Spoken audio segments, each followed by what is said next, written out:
بالعمش. ايه ديجي العيد شلون بدي اقول له حق الملح؟ والله هذا ما في ذوق طاول، لازم اقول له اياها. ابو الجود، ايه الله يرضى عليك. صوتك. ايه قرب شوي. شو ليلي؟ بدي اقول لك شغله. شو؟ ايه يعني عبال كل سنه وانت قد يخلص رمضان. ايه ايه بعدين العيد. ايه وكل عام وانت بخير. وانت بخير. ايوه عبال كل سنه. ايه. ما ضل كتير، اسبوع بس هيك عالدايم الله يرحمنا. خلص شو بدك يعني بسرعه بدي روح؟ ايه يعني هي شغله بدها ذوق، بس يعني حق الملح ابو الجود، يعني لا تنساني من حق الملح.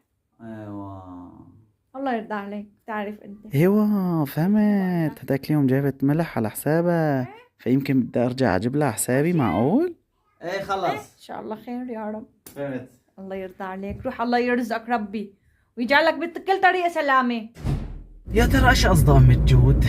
اجيب لها الملح من البيم ولا من الشوك؟ بس والله لا، ملح البيم احسن. هلا ايش قد تفرح عن جد، بس غريبه عم تلمح لي انه حق الملح. هي بخيله بس ما لها عاده كل هاد تقصد. النسوان شو لهم شغلات، مشان كيس ملح عم تحكي معي؟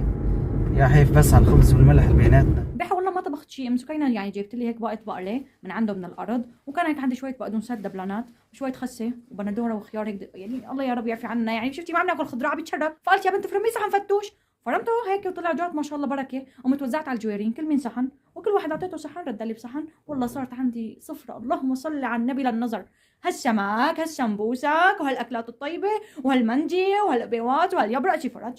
اي والله لك ايه لكان هالسنه غير كل سنه. خلص كنت اترك على ذوق على الذوق على الذوق، بعدين طلع ما في ذوق، قمت قلت له ها بوتو ابو جود وينك؟ بدي حق الملح لنشوف جاي يطلع معه. ايه والله طلع هيك صفن وحمل حاله وراح، لا شوف جاي يطلع معه ان شاء الله، بس يجيب لي شيء محرز هيك، مو يجيب لي هيك قرقوعه. لا نشوف تيسير الله. يلا تيسير الله، روحي بعدين بحكي معك. يلا سلام. لا اله الا الله، لا اله الا الله، لا اله الا الله. اهلين وسهلين. بالسلامه والله ضوت الدنيا. تفضلي. شو هاد؟ يا جماعه بدك تجيب لي شيء. انه جوزي ما بفهم علي. شو؟ في سلبين ايش ما قلت لك جيب لي شيء؟ لا ما تفرنشوا. ملح. ما قلت لك ما عندنا ملح، ما بدي. مو دي حق الملح، ما حق الملح، الكيس تبعتي حقه. فهمت انا.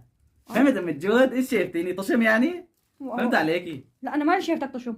لك انت يعني على سلامتك. مو حكيتي قلتي لي حق الملح؟ ابو جودك تدرسني. لا لا لا لا لا. بدك تسرقني انت؟ شو ما جاب لي كيس ملح؟ خلص بده يشلني. لا هذا يشلني اكيد بده يشلني. انت قصدك حق الملح بدك حقه مصاري.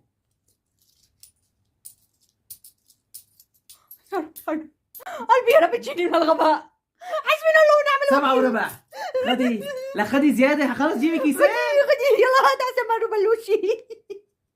الله لا يسامحنا الاغبياء، ان شاء الله الاغبياء بيختفوا. اي والله عن جد عن جد بس الاغبياء انا بتختفي بعذبوا. فجأة من قدامي تكون دعوة مستجابة.